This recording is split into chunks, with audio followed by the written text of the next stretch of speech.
पूर्णमदः पूर्णमिदं पूर्णात् पूर्णमुदच्यते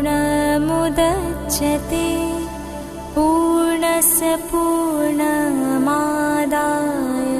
पूर्णमेवावशिष्यते।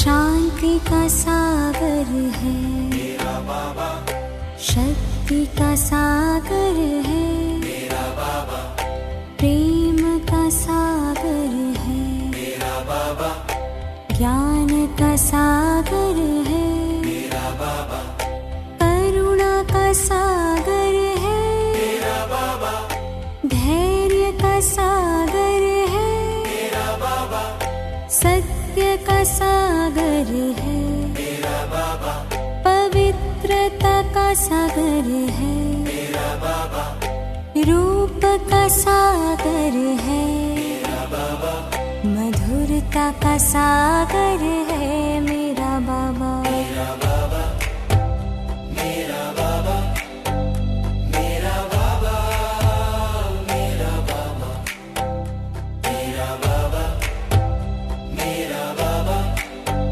मेरा बाबा, मेरा बाबा, मेरा बाबा, मेरा बाबा, मेरा बाबा, मेरा बाबा, मेरा बाबा, मेरा बाबा, मेरा बाबा।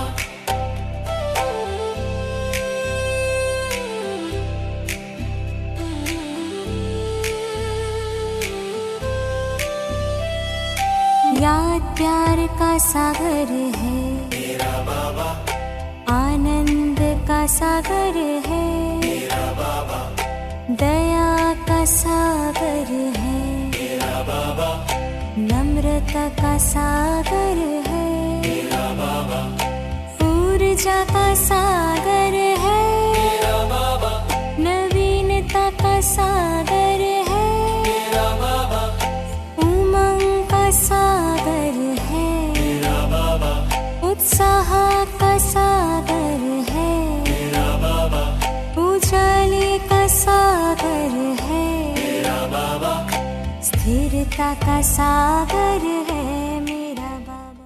ஓம் சாந்தி. 23வது நாள் பட்டி, 41 நாள் பட்டியினுடைய 23வது நாள் மேரா பாபா பட்டி 1/12/2025. இன்றைய முரளியினுடைய டாபிக் வந்து எதிர்கால ராஜ்யத்திற்கான ஆதாரம் சங்கமயுகத்தினுடைய சுயராஜ்யம். இதுதான் தலைப்பு. முரளியினுடைய டேட் வந்து 12/11/1992. இதில் பாபா சொல்கிறாரு எந்த மாதிரி நம்ம வந்து ஆத்மாக்கள் சுயராஜ்ய அதிகாரிகளாக எப்படி ஆகிறோம் அப்படிங்கிறத சொல்கிறாரு. சுயராஜ்யத்தை வந்து எப்படி அடையிறது அப்படிங்கிறத பாபா இந்த முரளியில் எக்ஸ்பிளைன் பண்ணுறாரு. நம்மளுடைய பாரதத்தில் பெரிய பெரிய ராஜாக்கள் நிறைய பேர் இருந்திருக்காங்க. எப்படி வந்து ராஜா ராம் இருக்கார், ராஜா ஹரிஷ்சந்திரா இருக்கிறாரு, ராஜா ஜனகர் இருந்திருக்கிறாரு, ராஜா அசோக் இருந்திருக்கிறாரு, அப்புறம் விக்ரமாதித்த மகாராஜா இருந்திருக்கிறாரு. இந்த எல்லா ராஜாக்களுக்கும் அவங்கவுங்களுக்கான விசேஷத்தன்மை இருந்தது. ராமர் அப்படின்னா அவருடைய விசேஷம் என்ன இருந்தது? மரியாதை புருஷோத்தமனார் இருந்தார். ஹரிஷ்சந்திர மகாராஜாவுக்கு என்ன விசேஷம்? ஹரிஷ்சந்திர மகாராஜாவுடைய ஸ்பெஷாலிட்டி என்ன? சத்தியவாதின்னு சொல்லுவாங்க. சத்தியவான் மற்றும் தன்னுடைய தானம், அவர் தானத்தில் வந்து ஃபேமஸாக இருந்தார், தானம் பண்ணுறதுல. அப்புறம் தியாகத்தினுடைய பாவனையுடையவராக இருந்தார். ராஜா ஜனகருக்கு என்ன வைராக்கியமாக இருந்தார். அவருக்காக என்ன சொல்கிறாங்க, அவர் மாளிகையில் இருந்தார், ஆனால் அவருக்கு உள்ள மாளிகை இல்லை, அவருடைய மனசுக்குள்ள வைராக்கியம் இருந்தது. ராஜா அசோக் சம்ராட், சக்கரவர்த்தி அசோக் சம்ராட், அவருக்காக என்ன சொன்னாங்க, நிறைய யுத்தம் பண்ணார், நிறைய யுத்தங்கள் ஜெயிச்சார். ஆனால் அப்புறம் கடைசியில் அவருக்கு இதன் மீதெல்லாம் வெறுப்பு வந்தது. அகிம்சையை தன்னுடையதாக ஏற்றுக்கிட்டார், புத்த மதத்தை தழுவினார். அவர் தர்மத்தின் வழிப்படி போய் அந்த புத்த மதத்தை பரப்பினார் பாரதம் ஃபுல்லாக. அவருடைய ராஜ்யம் எங்கெல்லாம் இருந்ததோ அந்த எல்லா ராஜ்யங்கள்லையும் புத்த மதத்தை பரப்பினார். அதாவது அகிம்சாவாதி ஆயிட்டார். அப்புறம் வந்து விக்ரமாதித்த மகாராஜா வந்து நியாயபதியாக இருந்தார். சமாஜ சேவைக்காக, உலக சேவைக்காக ரொம்ப புகழ்பெற்றவராக இருந்தார். ஒரு ராஜாவை விட இன்னொரு ராஜாக்கள் ரொம்ப புகழ்பெற்றவங்களாக இருந்தாங்க நம்மளுடைய நாட்டில். இந்த எல்லா ராஜாக்களையும் உருவாக்கக்கூடியவர் யார்? பாபா. பாபா சொல்கிறாங்க இந்த ராஜாக்கள் எல்லாமே பாபாவுக்கு ரொம்ப பிடிக்கும். ஏன் அப்படின்னா இந்த ராஜா ஆகிறதுக்கான சிஸ்டம் இங்கே சங்கமிகத்துலேருந்து தான் ஆரம்பமாயிடுச்சு. நம்ம சுயராஜ்ய அதிகாரி அங்கே மாறும்போது எதிர்காலத்தில் விஸ்வராஜ்ய அதிகாரியாக ஆகிறோம். அப்போ ராஜாவினுடைய விசேஷத்தை என்ன? பாலனை கொடுக்கறது. அவங்கள்ட்ட லீடர்ஷிப் இருக்கும், புத்திவானாக இருப்பாங்க, ரொம்ப விவேகசாலிகளாக இருப்பாங்க, அவங்களுக்குள்ள பொறுமை இருக்கும், நியாயம் கொடுக்கக்கூடிய அந்த சாமர்த்தியம் இருக்கும். அப்புறம் வாய்தா கொடுத்தாங்கன்னா அதில் பக்காவாக இருப்பாங்க. அதாவது வாக்கு கொடுத்தாங்கன்னா வாக்கு தான் மிக உயர்ந்ததாக. வாக்கு கொடுத்தாங்கன்னா அவ்வளோதான், கடவுள் வாக்கு மாதிரி. அப்புறம் கல்யாணக்காரியாக இருப்பாங்க, நன்மை செய்பவராக இருப்பாங்க, தன்னுடைய பிரஜைகளுடைய ரட்சகர்களாக இருப்பாங்க. அப்புறம் ரெஸ்பான்சிபிளாக இருப்பாங்க, பொறுப்பாளிகளாக இருப்பாங்க. இது எல்லாமே ராஜாக்களுடைய விசேஷத்தன்மைகள். ராஜா அப்படின்னா இதெல்லாம் இருக்கும். இப்போ நம்ம பார்த்தோம் கொஞ்ச நேரத்துக்கு முன்னாடி பட்டி அட்டன் பண்ணோம், முதல் நாள் பட்டி டீச்சர்ஸுக்காக. டீச்சர்ஸில் கூட பாபா இந்த எல்லா திறமைகளையும் நமக்குள்ளே நிரப்புறாரு அப்படின்னு சொன்னார்ல. சென்ட்ரலில் இருக்கக்கூடிய எல்லா சகோதரிகளும் இதை வந்து ஃபாலோ பண்ணுறாங்க. அவங்களுக்குள்ள இயற்கையாகவே இந்த விசேஷத்தன்மைகள் வந்துடுது. ஏன்னா அவங்க நிர்வாகம் பண்ணுறாங்க இல்லையா. இல்லைன்னா பாபாவே அவங்களுக்குள்ள இந்த திறமைகளை நிரப்பிடுறாரு. இப்போ யார் சுயராஜ்ய அதிகாரிகளாக இருக்காங்களோ அவங்க தான் எதிர்காலத்தில் விஸ்வராஜ்ய அதிகாரி ஆவாங்க. அப்போ சுயராஜ்யம் அப்படின்னா என்ன? ஸ்தூலமான கர்மேந்திரியங்கள், சூட்சுமமான கர்மேந்திரியங்கள் மீது நம்ம ஆட்சி பண்ணுறது தான் சுயராஜ்யம். தன் மனம், புத்தி, சமஸ்காரத்தின் மீது கூட ஆட்சி செய்வது, அதாவது தன் மீது ஆட்சி செய்வது. மற்றவங்க மேலே இல்லை, தன் மீது தனக்குள்ள ஒரு ராஜ்யம் இருக்குது, அந்த ராஜ்யத்தில் ஒரு ராஜ்ய அதிகாரியாக இருப்பது. இதுதான் சுயராஜ்யம், சுயராஜ்ய அதிகாரி. எதிர்கால விஸ்வராஜ்ய அதிகாரத்தினுடைய அனுபவத்தை விட இப்போதைக்கு சுயராஜ்ய அதிகாரியினுடைய அனுபவம் வந்து ரொம்ப சிரேஷ்டமானது. ஆரம்பத்திலேருந்து இப்போ வரைக்கும் ஒரு ராஜ்ய அதிகாரிகள் தான் ராஜ்யம் பண்ணிகிட்ருக்காங்க. அதாவது ஆரம்பத்துலேருந்து நம்ம தான் ராஜ்யம் பண்ணிகிட்ருக்குறோம். அந்த ராயல் ஃபேமிலியில் நம்ம மெம்பராக இருக்கிறோம், ராயல் ஃபேமிலியாக இருக்கிறோம். ராஜ்ய குலத்திலேருந்து சாதாரண குலத்துக்கு வந்துட்டோம். ஆனால் நம்ம முதல்ல ராஜ்ய குலத்தை சேர்ந்த ராயல் ஃபேமிலியாக தான் இருந்தோம். ஒரு பூ இருக்குது அப்படின்னா அது செடியில் அது இருக்கும்போதும் நறுமணத்தை பரப்புது. அந்த செடியிலேருந்து அந்த பூவை எடுத்துட்டால் கூட அது நறுமணத்தை பரப்பிட்டு தான் இருக்குது. அதே போல் நம்ம ராஜ்ய அதிகாரி குழந்தைகளுடைய விசேஷத்தன்மை, அந்த ராயல்ட்டி எப்போவுமே இருக்குது. பாபா என்ன சொல்கிறாரு, முதல்ல வந்து முழு விஸ்வத்துக்கும் சத்தியகம் திரேதாயுதத்தில் முழு விஸ்வத்துக்குமே நம்ம ராஜ்ய அதிகாரி ஆகிறோம், ராயல் ஃபேமிலி ஆகிறோம். அப்புறம் திரேதாயுக துவாபரயுகத்திலிருந்து ஸ்டேட்டினுடைய ராஜாக்களாக ஆகிறோம். முழு விஸ்வத்தின் ராஜ்ய அதிகாரி அப்போ இருக்கிறதில்ல, ஸ்டேட்டுக்கு ராஜாவாக இருக்கிறோம். முழு விஸ்வத்தின் மீது ஆட்சி பண்ணுறது வந்து சத்தியுகம் திரேதாயுகத்தில் மட்டும்தான். அப்போ 3 விதமான ராஜ்யங்களை பற்றி பாபா சொல்கிறார். ஒன்று வந்து சர்வ அதிகாரமும் அவங்களுக்கு கிடைக்குது. ஃபஸ்ட்டு சத்தியுகம் திரேதாயுகத்தினுடைய ராஜ்ய அதிகாரி, அடுத்து திரேதாயுகத்தினுடைய ராஜ்ய அதிகாரம், சங்கமயுகத்தில் சுயராஜ்ய அதிகாரம். சங்கமயுகத்தினுடைய சுயராஜ்ய நீதி. 3 விதமான நீதிகள் இருக்கு இல்லையா, ராஜ்யத்தினுடைய நீதிகள். சங்கமயுகத்தினுடைய நீதி என்ன? பாபா வந்து நமக்கு ராஜ்யோகா கற்றுக் கொடுக்குறாரு. இந்த ராஜ்யோகத்தின் மூலமாக நம்ம எதிர்காலத்தில் ராஜ்யம் ஆகிறோம். இந்த ராஜ்யோகத்தின் மூலமாக தன்னைத்தானே நம்ம மாற்றிக்கிறோம். சுயராஜ்யம் அப்படின்னா பாபா சொல்கிறாங்க தன் மீது ரூல் பண்ணுறது, ஆட்சி பண்ணுறது. அதனால் சுயராஜ்ய அதிகாரியாக யார் இருக்காங்களோ, எப்படி வந்து இந்த ராஜா இருக்கார் அப்படின்னா அவங்களுடைய மந்திரிகளுக்கு அவர் ஆர்டர் பண்ணுறாரு, அவங்க அதுக்கு அதே மாதிரி செய்கிறாங்க. அதே போல் சுயராஜ்ய அதிகாரி அப்படின்னா தன்னுடைய கர்மேந்திரியங்கள் அப்புறம் ஞானேந்திரியங்களுக்கு அவங்க கண்ட்ரோலில் வச்சுருக்காங்க, அவங்க ஆர்டர் போடுற மாதிரி இவர்கள் நடக்கிறார்கள்.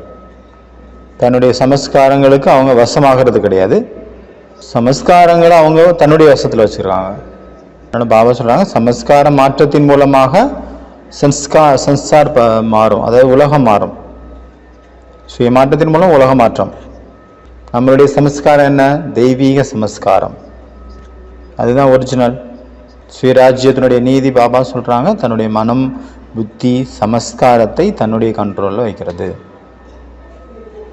கண்ட்ரோலில் வைக்கிறது மற்றும் அதன் மேலே ரூல் பண்ணுறது, ஆட்சி பண்ணுறது. Controlling power, ruling power. ஏதாவது ஒரு கர்மேந்திரியம் ஏமாத்துது, இல்லை மனசு ஏமாத்துது, புத்தி ஏமாத்துது, சமஸ்காரம் ஏமாத்துது அப்படின்னா அவங்கள வந்து கண்ட்ரோலிங் பவர் உடையவங்க அப்படின்னு சொல்ல முடியாது. அவங்கள அதிகாரின்னு சொல்ல முடியாது. சுயராஜ்ய அதிகாரத்தின் முயற்சியாளர்கள் அப்படின்னு சொல்லலாம். சுயராஜ்ய அதிகாரின்னு சொல்ல முடியாது. சுயராஜ்ய அதிகாரி ஆத்மாக்களுடைய கனவுல கூட அவங்களுடைய கர்ம இந்திரியங்கள் ஏமாற்றாது. அவங்க தன் மீது சாசனம் பண்ணுறாங்க. அவங்க கர்மேந்திரியங்கள் ஒரு பொழுதும் அடிமையாக மாட்டாங்க. அப்போ அடிமையாக இருக்காங்க அப்படின்னா அப்போ முயற்சியாளர்னு தான் சொல்ல முடியுமே தவிர அவங்கள அதிகாரின்னு சொல்ல முடியாது. சுயராஜ்யத்தினுடைய அதிகாரி அப்படின்னா அவங்களுக்கு நஷா இருக்கும், போதை இருக்கும். நான் பேகம்பூர் கா பாதுஷா, எல்லைக்கு அதாவது கவலை இல்லாத நாட்டுக்கு மகாராஜா, அப்புறம் கவலையேற்ற சக்கரவர்த்தி அப்படிங்கிற நஷா இருக்கும், போதை இருக்கும். எல்லாத்தோட பெரிய ராஜ்யம் வந்து பேபிகர் பாதுஷா, அப்புறம் பேகம்பூர் கா பாதுஷா, கவலை இல்லாத சக்கரவர்த்தி, கவலை இல்லாத ஊருக்கு சக்கரவர்த்தி. பேகம் ஹம் இல்லை, கவலை இல்லாத நாட்டுக்கு ராஜா. அவங்க வந்து யாருக்காவது சேர் கிடச்சி, நாற்காலி கிடச்சிருக்கு, அதாவது எம்எல்ஏ எம்பி போஸ்ட் எடுத்துட்டாங்க, மினிஸ்டர் ஆகிட்டாங்க அப்படின்னா அவங்களுடைய சேருக்கு வந்து எப்போ அவங்கள வந்து சேர்லேருந்து இறக்குவாங்க அப்படின்னு தெரியாது. ஆனால் நம்மளுடையது அப்படி கிடையாது. 21 ஜென்மம் நிரந்தரமாக இருக்குது. யாரும் அதை பறிக்கவும் முடியாது, யாரும் அபகரிக்கவும் முடியாத ஒரு ராஜ்யம். அதனால் பாபா வந்து சுயராஜ்ய அதிகாரி ஆக்குனாரு, அகால் தக்த் நஷீன் பான்னா அழியாத சிம்மாசன அதிகாரி ஆக்குனாரு. இப்படி இந்த மாதிரியான ஆன்மீக போதையில் இருங்க. அகால் தக்துன்னு எதுன்னு சொன்னார் பாபா? நெற்றியினுடைய சிம்மாசனம் தான் அகால் தக்த் அப்படின்னாரு. அமிர்தசரில் காட்டிடுறாங்களா அகால் தக்து, அது இல்லை, இது உங்களுடைய நெற்றி தான் அகால் தக்து. உலகத்தில் வந்து ராஜா பச்சா, என்னுடைய ராஜா குழந்தையே அப்படின்னு எல்லா அப்பாக்களும் தன்னுடைய குழந்தைகளும் கொஞ்சிறாங்க. ஆனால் உண்மையிலே அவங்க ராஜா ஆகிறதில்ல. ஆனால் பாபா நம்மளையும் ராஜா குழந்தைகளே, ராஜா பச்சே அப்படின்னு சொல்கிறாரு. ஆனால் உண்மையிலே நம்ம ராஜா ஆயிடுறோம். எல்லாருமே வேறு ராஜா ஆகலைன்னா கூட சுயராஜ்ய அதிகாரி ஆயிடுறோம். அதனால் பாபா வந்து ராஜா குழந்தைங்களே அப்படின்னு சொல்கிறது ப்ராக்டிக்கலாக நம்ம ராஜாக்கள் ஆயிடுறோம். அப்புறம் வந்து காந்தி, மகாத்மா காந்தியை பற்றி பாபா சொன்னார், மென்ஷன் பண்ணார். அவருடைய இதாக வந்து 3 குரங்கனுடைய பொம்மையை காட்டியிருக்காங்க. நீங்கள் ஒன்று அதில் ஒன்று ஆட் பண்ணிக்கோங்க அப்படின்னாரு. அவங்க வந்து கெட்டதை பேசாத, கெட்டதை பார்க்காத, கெட்டதை கேட்காத அப்படின்னு எழுதியிருக்காங்க. நீங்கள் ஒன்று ஆட் பண்ணிக்கோங்க, கெட்டதை திங்க் பண்ணாதுங்க அப்படின்னு. கெட்டதை பார்க்கக்கூடாது, கெட்டதை பேசக்கூடாது, கெட்டதை நினைக்கவும் கூடாது. மற்றவங்க ஏதாவது பண்ணிட்டாங்க அப்படின்னா நம்ம இவங்களுக்கு இப்படி பண்ணியிருக்கக்கூடாது, அவங்க அப்படி பண்ணியிருக்கக்கூடாது, இப்படி பண்ணியிருக்கணும் அப்படின்னு சொல்கிறோம். ஆனால் நான் என்னுடைய கர்மேந்திரியங்கள் மேலே எவ்வளோ நான் கண்ட்ரோலில் இருக்கிறேன் அதை செக் பண்ண வேண்டியது ரொம்ப அவசியம். எப்படி கார் ஓட்டுறாங்க அப்படின்னா அவங்க எங்கே பிரேக் விடணுமோ அங்கே பிரேக் வைப்பாங்க. ரொம்ப புத்திசாலிகளாக இருக்கிறவங்க, ரொம்ப பகுத்தறிவுடைய சக்தி உடையவங்களாக இருக்கிறவங்க எங்கே அவங்களுக்கு பிரேக் அடிக்கணும், எங்கே பிரேக் போடணும், எங்கே பிரேக் போடக்கூடாது, எங்கே ஸ்லோ பண்ணணும், அது எல்லாமே தெரியும். அதனால் கரெக்டாக அவங்க கார் டிரைவ் பண்ணி ஆக்சிடெண்ட்லேருந்து தப்பிச்சிருவாங்க. அதனால் டிரைவிங் கற்றுக்கிறவங்க கூட இது தெரிஞ்சுருப்பாங்க புதுசாக. எங்கே வந்து சில நேரம் பிரேக் போடணுமோ அங்கே சில நேரம் பிரேக் பிடிக்காமல் போயிடும் கரெக்டாக. அதனால் நேக்காக நம்ம பிரேக் போடணும். இல்லை அப்படின்னா கரெக்டாக அது வேலை செய்யாமல் போயிடும். அதனால் கண்ட்ரோலிங் பவருக்காக பாபா என்ன சொல்கிறாரு, ப்ராப்பராக பகுத்தறிவுடைய சக்தி இருந்தால் தான் அது கண்ட்ரோலிங் பவர் அப்போ அப்ளை பண்ண முடியும். எது செய்யணும் எது செய்யக்கூடாதுன்னு தெரிஞ்சிருந்தால் தானே அந்த இடத்துல இருந்து நம்ம ஸ்டாப் பண்ண முடியும், பிரேக் பண்ண முடியும். தெரியாதுன்னா பிரேக் எப்படி எங்கே கொண்டு போடுறது? அதனால் பகுத்தறிவுடைய சக்தி ரொம்ப முக்கியம். பாபா சொல்கிறாங்க, இந்த சங்கமம் முழுவதுமே மோஜில் இருக்கக்கூடிய, சந்தோஷமாக இருக்கக்கூடிய, குதூகலமாக இருக்கக்கூடிய வாழ்க்கை. யார் மோஜில் இருக்காங்களோ, குதூகலமாக இருக்காங்களோ அவங்க ஒரு பொழுதும் குழப்ப மாட்டாங்க. ஆனந்தத்தில் இருக்கிறாங்கன்னா அவங்க குழப்ப மாட்டாங்க அவ்வளோ சீக்கிரம். சங்கமேகம் வந்து இந்த மோஜுக்கான யுகம், ஆனந்தமாக குதூகலமாக இருக்கிறதுக்கான யுகம். அதனால் அவங்க சதா குதூகலத்தில் இருப்பாங்க. ராஜ்யம் செய்கிறவங்க ஒருத்தவங்க தான் இருப்பாங்க. ஆனால் ராஜ்ய ஃபேமிலியினுடைய பிளான் அதில் இருக்கும். எல்லோரும் சேர்ந்து தான் முடிவு எடுக்கிறாங்க. அதனால் எல்லோரும் சேர்ந்து அந்த ராஜ்யத்தை நடத்துகிறாங்க. துவாபர கலியுகத்தில் கூட ராஜ்யம் நடக்குதுன்னா லா அண்ட் ஆர்டரில் நடக்குது, சட்டம் மற்றும் ஒழுங்கு. ஆனால் சத்தியுகத்தில் அன்புனால் நடக்குது. தேவராஜ்யமானது அன்புனால தான் அங்கே ஆட்சி நடக்குது. அங்கே சட்டமே கிடையாது. சட்டமே அங்கே அன்பு தான். அன்பு தான் சட்டம். சத்தியுகத்தில் துக்கத்தினுடைய பேரே இருக்காது. பாபா நம்மளை எந்த நீதியின் மூலமாக நம்மளை நடத்துகிறாரு? ஸ்ரீமத் மற்றும் அன்பு மற்றும் ஸ்ரீமத் மூலமாக நம்மளை நடத்திட்டு இருக்கிறார். ஸ்ரீமத் படி நடந்துட்டுருக்குறோம் அப்படின்னா எந்த ஒரு கடுமையான திட்டவட்டங்களும் நமக்கு செய்ய வேண்டிய அவசியம் இல்லை, ஆர்டர் பாஸ் பண்ண வேண்டிய அவசியம் இல்லை. ஆட்டோமேட்டிக்காக அன்பினுடைய ஆதாரத்தில் எல்லாமே கரெக்டாக போயிட்டுருக்கோம். நீதியை மறந்துட்டாங்க அப்படின்னா கலியுக நீதிக்கு போயிட்டாங்க அப்படின்னு அர்த்தம். ஸ்ரீ ராஜ்யத்தினுடைய நீதி கூட ரொம்ப அன்பானது. உலகத்தினுடைய ராஜ்யம் அதாவது சத்தியுகம் திரேதாயுகத்தினுடைய ராஜ்யம் ரொம்ப அன்பானது. ஏன் அப்படின்னா அங்கே பல விஷயங்கள் இல்லை, ஒன்றே ஒன்று தான் இருக்குது, ஒரே ஒரு ராஜ்யம். நிறைய இருக்கும்போது தான் ப்ராப்ளம்ஸ் வருது, அங்கே ஒன்று தான் இருக்கும். அங்கே எல்லாருமே நிறைஞ்சிருப்பாங்க, அங்கே இல்லைங்கிறதே இல்லை, ஏன்னா பிரஜைகள் கம்மியாக இருப்பாங்க. ராஜ்ய அதிகாரியினுடைய திலகம் பாபா நம்ம ஜென்மம் எடுத்தோடனே கொடுக்குறாரு. சிம்மாசனம் கொடுத்துருக்கிறாரு, கிரீடம் கொடுத்துருக்கிறாரு. பொறுப்பு என்ற கிரீடம், அப்புறம் சிம்மாசனம், பாபாவுடைய மன சிம்மாசனம், அப்புறம் அழியாத சிம்மாசனம், அகால் தக்து நெற்றி சிம்மாசனம் கொடுத்துருக்கிறாரு. இந்த மூணுமே கொடுத்துருக்கிறாரு. சிம்மாசனம், திலகம் மற்றும் கிரீடம். உலக நன்மைக்கான கிரீடம், அந்த பொறுப்பு கிரீடம், அப்புறம் ஒளி கிரீடம் கொடுத்துருக்கிறாரு. பியூரிட்டியினுடைய கிரீடம் கொடுத்துருக்கிறாரு. சேவையினுடைய கிரீடமும் கொடுத்துருக்கிறாரு. 3 கிரீடம். ஒளி கிரீடம், உலக நன்மைக்கான கிரீடம், சேவைக்கான பொறுப்பு கிரீடமும் கொடுத்துருக்கிறார். அதனால் நம்ம எல்லாருமே சேவாதாரி ஆத்மாக்கள். பாபா பார்த்தீங்கன்னா 7 பாபா கடலாக இருக்கிறார். எப்படி இருந்தாலும் சரி, ஆனாலும் 7 கடலை பார்ப்போம். ஃபஸ்ட்டு சாகர் கடல். பாபா சுயராஜ்யத்தின் கடலாக இருக்கிறார். ஏன்னா பாபா நமக்கு கற்றுக் கொடுக்குறாரு நம்ம எப்படி சுயராஜ்ய அதிகாரியாக இருப்பது, சுயத்தை எவ்வாறு ஆள்வது. அப்புறம் பாபா அதிகாரத்தின் கடலாக ஆக்குறார். 3வது பிராப்திகளின் கடலாக மாற்றுறார் பாபா. ஃபர்ஸ்ட் சுயராஜ்யத்தின் கடல், அப்புறம் அதிகாரத்தின் கடலாக இருக்கிறார். 3வது பிராப்திகளின் கடலாக இருக்கிறார். 4வது ராஜ நிதிகளின் கடலாக இருக்கிறார். 5வது நியாயத்தின் கடலாக இருக்கிறார். 6வது ரூலிங்னுடைய கடலாக இருக்கிறார், ஆட்சி செய்யக்கூடிய கடலாக இருக்கிறார். 7வது பாவனைகளின் கடலாக இருக்கிறார் பாபா. அதாவது பாபா மாற்றி மாற்றி சொல்லிட்டு இருந்தார். பாபா கூட பார்த்தீங்கன்னா பாவனையில் அப்படியே கரைஞ்சிடுறாருங்க, அப்படி தான் சொல்லணும். வாணி பார்த்தீங்கன்னா திடீர்னு இன்னொரு பாயிண்ட் சொல்கிறாரு, திடீர்னு இன்னொரு பாயிண்ட் சொல்கிறாரு. ஆர்கனைஸ் பண்ண முடியாமல் தவிச்சு போயிட்டேன் இந்த முரளியை. திடீர்னு பார்த்தா பாபா சுயராஜ்ய அதிகாரிங்கிறார், திடீர்னு பார்த்தா வேறு ஏதோ சொல்கிறாரு, மறுபடியும் சுயராஜ்ய அதிகாரிங்கிறார், மறுபடியும் வேறு ஏதோ சொல்கிறார், மறுபடியும் சுயராஜ்ய அதிகாரிங்கிறார், மாற்றி. அதனால் அவர் ஒரு கடலாக என்னால் கொண்டு வர்றதில் ரொம்ப ரிஸ்க் ஆகி போச்சு இன்றைய முரளி. அதனால் இன்றைய முரளி அவ்வளோ டஃப்பாக இருந்தது. ரொம்ப கஷ்டப்பட்டு தான் ஆர்கனைஸ் பண்ண முடிஞ்சுது. ஓம் சாந்தி. எல்லோரும் ஸ்ட்ரைட்டாக உட்காருங்க, உங்களை நீங்களே பாருங்கள். தன்னுடைய சரீரத்தை நேராக ஸ்திரமாக வச்சுக்கோங்க. தன்னைத்தானே நெற்றியினுடைய சிம்மாசனத்தில் அகால் தக்து நஷீனாக பாருங்கள். அழியாத சிம்மாசனத்தில் நான் உட்கார்ந்துருக்கிறேன். ஆத்மா தன்னுடைய ஒவ்வொரு கர்ம இந்திரியங்களையும் சீத்தளமாகவும் சாந்தியாகவும் மாற்றுங்க.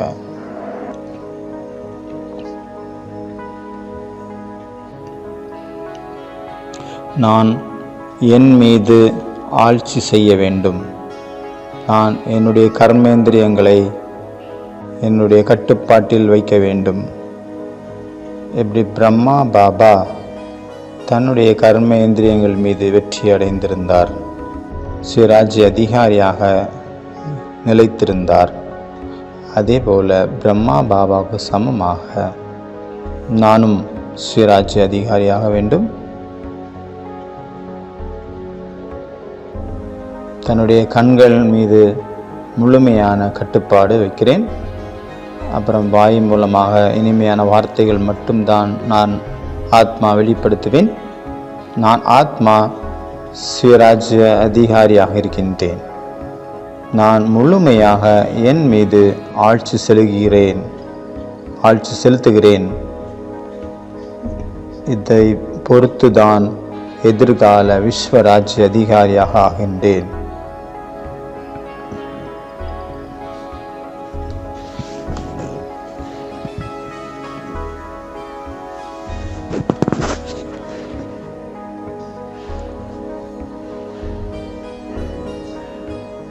எதிர்கால உலக ராஜ்ய அதிகாரி நான் தான். ஆத்மா பாபாவினுடைய தூய்மையான கிரணங்களால் நான் ஆத்மா நிறைந்து சுயராஜ்ய அதிகாரியாக ஆகின்றேன்.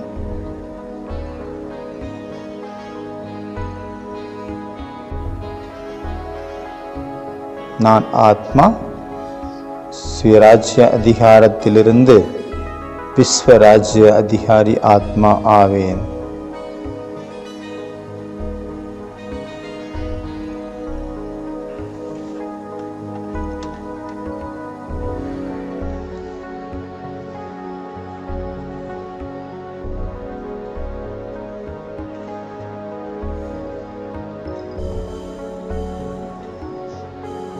ஓம் சாந்தி.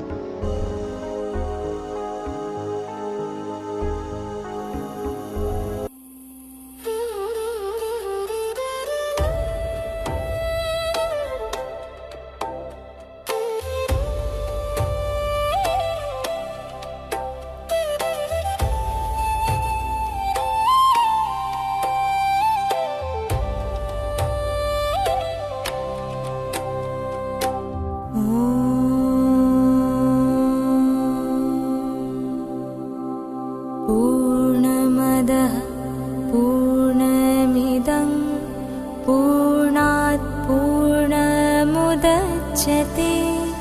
पूर्णस्य पूर्णमादाय पूर्णमेवावशिष्यते.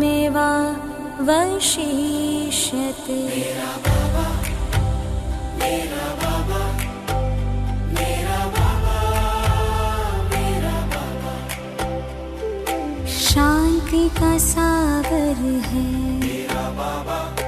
शक्ति का सागर है, प्रेम का सागर है, ज्ञान का सागर है, करुणा का सागर है, धैर्य का सागर है, सत्य का सागर है, पवित्रता का सागर है, रूप का सागर है, मधुरता का सागर है मेरा बाबा.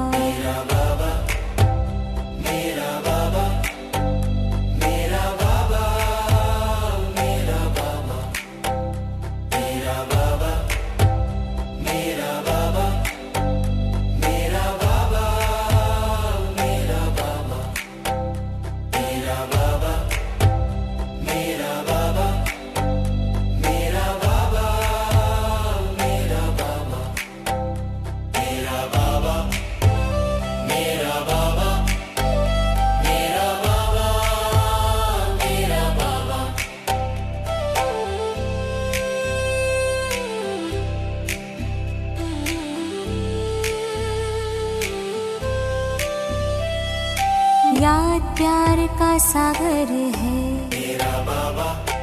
आनंद का सागर है, दया का सागर है, नम्रता का सागर है, ऊर्जा का सागर है, नवीनता का सागर है, उमंग का सागर है, उत्साह का सागर है, उजाले का सागर है, स्थिरता का सागर है